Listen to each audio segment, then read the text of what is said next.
Hello दोस्तों, मैं सूर्यवंशी भारद्वाज जयसवाल में आपका स्वागत करता हूं। आज वर्ब के चौथे पार्ट को लेकर आए हैं। वर्ब में हम लोग पढ़ लिए थे कि वर्ब क्या होता है, वर्ब कितने प्रकार के होते हैं। तो वर्ब की परिभाषा बता दिए हैं इसके पहले वाले वीडियो में। और वर्ब के प्रकार भी, वर्ब दो प्रकार के होते हैं, एक मेन वर्ब होता है, एक हेल्पिंग वर्ब होता है। फिर मेन वर्ब को दो भागों में बांटा गया, एक फाइनाइट वर्ब, दूसरा नॉन फाइनाइट वर्ब। इसके पहले वीडियो में भी फाइनाइट और नॉन फाइनाइट के बारे में बता दिए हैं। आज हम लोग पढ़ेंगे कि फाइनाइट वर्ब और नॉन फाइनाइट वर्ब के बीच में क्या अंतर होता है, ठीक है ना। तो फाइनाइट वर्ब और नॉन फाइनाइट वर्ब जो क्या होते हैं, ध्यान दीजिए इधर। फाइनाइट वर्ब और नॉन फाइनाइट वर्ब क्या होते हैं। मैंने बताया था कि फाइनाइट वर्ब वे वर्ब होते हैं जो अपने कर्ता के नंबर, पर्सन और टेंस के अनुसार बदल जाते हैं। ऐसे वर्ब को फाइनाइट वर्ब कहते हैं। और वे वर्ब जो अपने कर्ता, नंबर, पर्सन, जेंडर के अनुसार तथा टेंस के अनुसार नहीं बदलते हैं, इस तरह के वर्ब को क्या कहते हैं, नॉन फाइनाइट वर्ब कहते हैं। फाइनाइट वर्ब तथा नॉन फाइनाइट वर्ब में क्या अंतर होता है। फाइनाइट तथा नॉन फाइनाइट वर्ब के बीच सबसे बड़ा अंतर यह है कि फाइनाइट वर्ब का अपना एक सब्जेक्ट होता है। क्या होता है, अपना एक सब्जेक्ट होता है। और इसी सब्जेक्ट के आधार पर फाइनाइट वर्ब क्या होता है, बदलता है। जबकि नॉन फाइनाइट का कोई अपना सब्जेक्ट नहीं होता है। नॉन फाइनाइट का कोई अपना सब्जेक्ट नहीं होता है। अर्थात नॉन फाइनाइट का कोई भी प्रभाव सब्जेक्ट के ऊपर नहीं पड़ता है, ठीक है ना। अगर नहीं पड़ता है तो कैसे, क्यों नहीं पड़ता है, आइए देखते हैं। जैसे मान लीजिए, जैसे कि मैंने कहा था कि he going, he is going, या ऐसे लीजिए, he wants to read English, ठीक है ना। अब मैं एक यहाँ लिख रहा हूँ, you want to read English. वह अंग्रेजी पढ़ना चाहता है, ठीक है ना। तुम अंग्रेजी पढ़ना चाहते हो। अब जरा ध्यान दीजिएगा, वह अंग्रेजी पढ़ना चाहता है। तो अब यहाँ पर वांट्स जो है फाइनाइट वर्ब हो गया, और टू रीड क्या हो गया, नॉन फाइनाइट हो गया। यहाँ वांट क्या हो गया, फाइनाइट वर्ब हो गया, और टू रीड क्या हो गया, नॉन फाइनाइट वर्ब हो गया, ठीक है ना। तो जो अभी मैंने कहा कि फाइनाइट वर्ब का अपना कर्ता होता है, जबकि नॉन फाइनाइट वर्ब का अपना कर्ता नहीं होता है। नॉन फाइनाइट का कोई भी प्रभाव सब्जेक्ट के ऊपर नहीं पड़ता है। मतलब सब्जेक्ट आप कुछ भी रखें, उससे नॉन फाइनाइट वर्ब पर कोई प्रभाव नहीं पड़ता है। अब ध्यान दीजिए, यहाँ ही था तो वर्ब में इसमें क्या लग गया, एस लग गया। यहाँ ही था तो वर्ब में क्या लग गया, एस लग गया। अब यहाँ यू है तो वर्ब में क्या लगा, एस हट गया। यहाँ यू है तो वर्ब में एस हट गया। इसका मतलब ये वांट और वांट्स और वांट, ये दोनों क्या हैं, फाइनाइट वर्ब है, जो अपने सब्जेक्ट के अनुसार क्या हो जा रही है, बदल जा रही है। लेकिन यहीं पर टू रीड, यहाँ ही था तो भी टू रीड ही था, और यहाँ यू है तो भी टू रीड ही है। इसमें कोई चेंजिंग नहीं हो रहा है। इसका मतलब ये हुआ कि इसके सब्जेक्ट के, मतलब नॉन फाइनाइट का सब्जेक्ट के ऊपर कोई प्रभाव नहीं पड़ रहा है। आए बात समझे ना, दोनों स्थितियों में इक्वल है, ठीक है ना। यही अंतर होता है फाइनाइट और नॉन फाइनाइट में, ठीक है। आए बात समझे ना। अब हम लोग पढ़ेंगे kinds of non finite. Non finite मतलब कि कितने प्रकार का होता है, तो there are 3 kinds of non finite. Non finite verb जो होता है 3 प्रकार का होता है। पहला इन्फिनिटिव। इन्फिनिटिव जो होता है वर्ब में टू प्लस वर्ब होता है। इन्फिनिटिव को हम लोग क्रिया का आधार, मतलब क्रिया का सबसे बेस फॉर्म बोलते हैं। इन्फिनिटिव को क्या बोलते हैं, क्रिया का बेस फॉर्म, ठीक है ना। तो किसी भी अगर इन्फिनिटिव को पहचानना होगा तो उसके पहले क्रिया का क्या होता है, क्रिया का पहले टू लगा होता है, ठीक है ना, जिसका अर्थ होता है ना, ने, नी, ठीक है ना। जैसे to write, to play, to dance, ठीक है ना। उसके बाद दूसरा होता है जीरंड। जीरंड जो होता है वर्ब में आईएनजी लगाने से बनता है।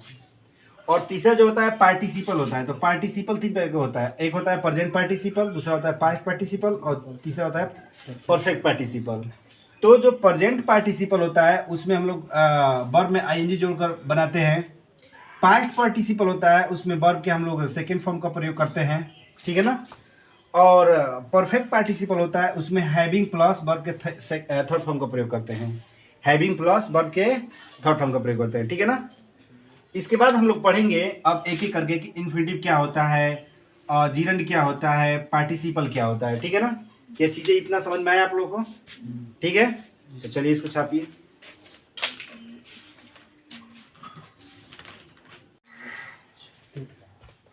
देखिए ध्यान दीजिए, चलो ये इन्फिनिटिव जो है अभी मैंने इसके पहले बताया कि नॉन फाइनाइट जो होता है 3 प्रकार का होता है।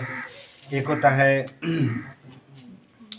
इन्फिनिटिव, दूसरा पहला इन्फिनिटिव होता है और दूसरा जीरंड होता है, तीसरा पार्टिसिपल होता है। 3 प्रकार का मैंने बताया, इन्फिनिटिव, जीरंड और पार्टिसिपल। अब हम लोग इन्फिनिटिव के बारे में पढ़ेंगे कि इन्फिनिटिव क्या होते हैं, ठीक है ना। तो इन्फिनिटिव एक प्रकार का वर्ब ही है, क्या है, एक प्रकार का वर्ब है। इन्फिनिटिव जो होता है क्रिया में टू लगाने से बनता है, ठीक है ना। इसके ऊपर सब्जेक्ट का कोई प्रभाव नहीं पड़ता है, ठीक है ना। इन्फिनिटिव जो होता है क्रिया में टू, क्रिया से पहले टू लगाने से इन्फिनिटिव का निर्माण होता है, टू प्लस, अर्थात इन्फिनिटिव का मतलब होता है, हम लोग कह सकते हैं 2 प्लस वर्ब के first form equal to infinitive. Infinitive equal to क्या होता है, 2 प्लस क्रिया के प्रथम पद, जिसका अर्थ क्या होता है, ना, ने, नी, ठीक है ना। तो देखिए इन्फिनिटिव क्रिया का मूल रूप है जिसके शुरू में टू लगा रहता है, जिसका अर्थ ना, ने, नी होता है, ठीक है ना। इन्फिनिटिव क्या है, क्रिया का मूल रूप होता है, इसके शुरू में टू लगा रहता है जिसका अर्थ ना, ने, नी होता है, ठीक है ना। वर्ब के इस रूप पर सब्जेक्ट के नंबर और पर्सन का कोई प्रभाव नहीं पड़ता है। वर्ब के इस रूप पर सब्जेक्ट और नंबर और पर्सन का कोई प्रभाव नहीं पड़ता है, मैंने इसके पहले भी बताया, ठीक है ना। Kinds of uses the infinitive, मतलब वाक्य में प्रयोग के आधार पर इन्फिनिटिव को 2 भागों में बांटा गया है, ठीक है ना। पहला होता है एक सिंपल इन्फिनिटिव जिसको हम लोग क्या बोलते हैं, नाउन इन्फिनिटिव के नाम से भी जानते हैं, ठीक है ना। दूसरा होता है क्वालिफाइंग इन्फिनिटिव जिसको हम लोग जीरेंडियल इन्फिनिटिव के नाम से भी जानते हैं। आइए समझते हैं कि सिंपल इन्फिनिटिव क्या होता है, ठीक है ना। जब इन्फिनिटिव का प्रयोग नाउन की तरह होता है, जब इन्फिनिटिव का प्रयोग किस तरह होता है, वाक्य में एक नाउन की तरह होता है, ठीक है ना। तो इस तरह के इन्फिनिटिव को हम लोग सिंपल इन्फिनिटिव कहते हैं, ठीक है ना। जैसे सबसे पहले किसी वर्ब के सब्जेक्ट के रूप में भी इसका प्रयोग होता है इन्फिनिटिव का, ठीक है ना। जैसे दिया है टू वॉक दिया है, तो सबसे पहले टू वॉक क्या है, सबसे पहले टू वॉक क्या है, टू वॉक एक प्रकार का नाउन है, क्या है, टू वॉक जो है एक प्रकार का नाउन है, ठीक है ना।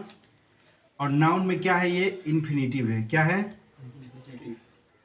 इन्फिनिटिव। ये किस रूप में प्रयोग हुआ है, एज ए सब्जेक्ट के रूप में प्रयोग हुआ है, किस रूप में प्रयोग हुआ है, एज ए सब्जेक्ट के रूप में प्रयोग हुआ है। इसका अर्थ क्या है, to walk is an exercise, मतलब कि घूमना एक अच्छा व्यायाम, घूमना एक व्यायाम है, ठीक है ना।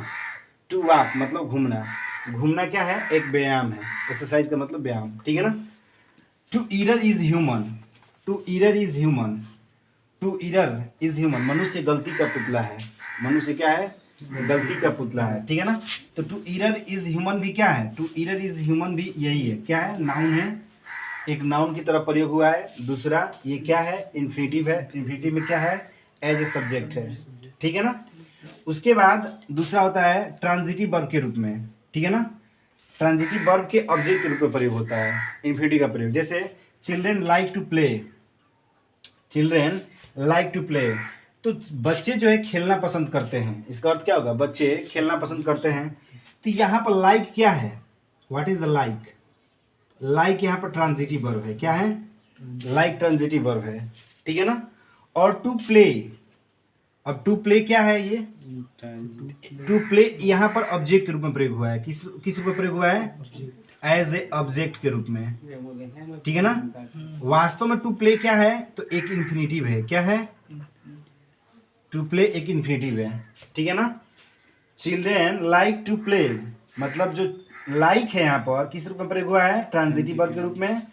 और किसी भी वर्ब के बाद यदि कोई ऑब्जेक्ट रहता है तो उस वर्ब को हम लोग ट्रांजिटिव ऑब्जेक्ट रहता है तो हम लोग उस वर्ब को ट्रांजिटिव वर्ब कहते हैं। ट्रांजिटिव वर्ब का मतलब क्या होता है, सकर्म क्रिया जो कर्म के साथ आए उसे क्या कहते हैं, ट्रांजिटिव वर्ब। अब यहाँ लाइक के बाद देखिए कर्म है, कर्म क्या है, इन्फिनेटिव है। टू प्ले एज ऑब्जेक्ट के रूप में प्रयोग हुआ है यहाँ पर, इसलिए इसे हम लोग क्या कहेंगे, कहेंगे as a object transitive verb है, ठीक है ना। I want to go now, मैं अब जाना चाहता हूँ। I want to go now, मैं अब जाना चाहता हूँ। तो यहाँ पर वांट किस रूप में प्रयोग हुआ है, ट्रांजिटिव वर्ब के रूप में प्रयोग हुआ है। टू गो क्या है, टू गो क्या है, एक इन्फिनेटिव है। क्या है, इन्फिनेटिव है, लेकिन किस रूप में प्रयोग हुआ है, एज ऑब्जेक्ट के रूप में प्रयोग हुआ है। किस रूप में, एज ऑब्जेक्ट, शॉर्ट में ओबीजे बोल सकते हैं ऑब्जेक्ट को, ठीक है ना। तीसरा जो होता है किसी वर्ब के कॉम्प्लीमेंट के रूप में प्रयोग होता है। किस रूप में, किसी वर्ब के कॉम्प्लीमेंट के रूप में। कॉम्प्लीमेंट का मतलब क्या होता है, परिपूरक, ठीक है ना। जो वाक्य के अर्थ को पूरा करता है उसे क्या कहते हैं, कॉम्प्लीमेंट कहते हैं। जैसे it is yet to decide, it is yet to decide, ठीक है ना। अब यहाँ पर it is yet to decide का मतलब क्या, अभी निर्णय लेना बाकी है। इसका अर्थ क्या होगा, अभी निर्णय लेना बाकी है, ठीक है ना। It is yet to decide, तो यहाँ पर जो है ये किस रूप में प्रयोग हुआ है, इन्फिनेटिव के रूप में प्रयोग हुआ है। किस रूप में, इन्फिनेटिव है। और ये इन्फिनेटिव है, किस रूप में प्रयोग हुआ है, ऑब्जेक्ट, एज ए ऑब्जेक्ट के रूप में, सॉरी एज ए कॉम्प्लीमेंट के रूप में। किस रूप में, कॉम्प्लीमेंट के रूप में प्रयोग हुआ है, ठीक है ना। माई डिजायर, यहाँ छूट गया थोड़ा सा, माई डिजायर, मेरी इच्छा है, is to see her again, मेरी इच्छा है उसे पुनः देखने की, ठीक है ना। मेरी इच्छा है कि मैं पुनः उसे देखूं, ठीक है ना। तो यहाँ पर जो है टू सी किस रूप में प्रयोग हुआ है, टू सी इन्फिनेटिव है। और किस रूप में प्रयोग हुआ है, as a complement, as a complement के रूप में प्रयोग हुआ है, ठीक है ना। उसके बाद कह रहा है कि किसी प्रीपोजिशन के ऑब्जेक्ट के रूप में प्रयोग होता है। इस पर प्रीपोजिशन के ऑब्जेक्ट के रूप में प्रयोग होता है। अर्थात यहाँ पर अबाउट क्या है, he is about die, to die now, he is about to die now, ठीक है ना। अब यहाँ पे अबाउट क्या है, अबाउट प्रीपोजिशन है। क्या है, प्रीपोजिशन है। और टू डाई क्या है, इन्फिनेटिव है। क्या है, इन्फिनेटिव। और ये किस रूप में यहाँ पर प्रयोग हुआ है, एज ए इन्फिनेटिव के रूप में। किस रूप में, एज ए प्रीपोजिशन के रूप में। किस रूप में, as a preposition, as a preposition के रूप में, ठीक है ना। किसी प्रीपोजिशन के ऑब्जेक्ट के रूप में प्रयोग हुआ है, ठीक है ना। He is about to die now, वह अब मरने वाला है। इसका अर्थ क्या होगा, वह अब मरने वाला है, ठीक है ना।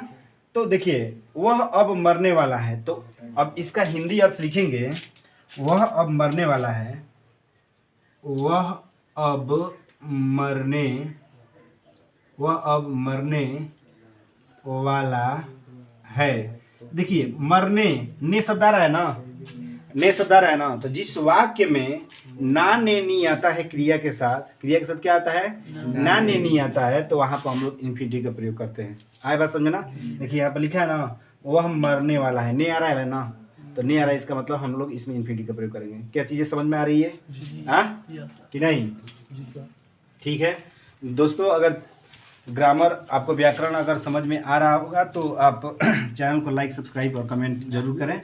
आपका लाइक कमेंट हमें मोटिवेट करता है कि हम और अच्छी तरह से वीडियो बनाकर प्रोवाइड करें आप सभी को। धन्यवाद।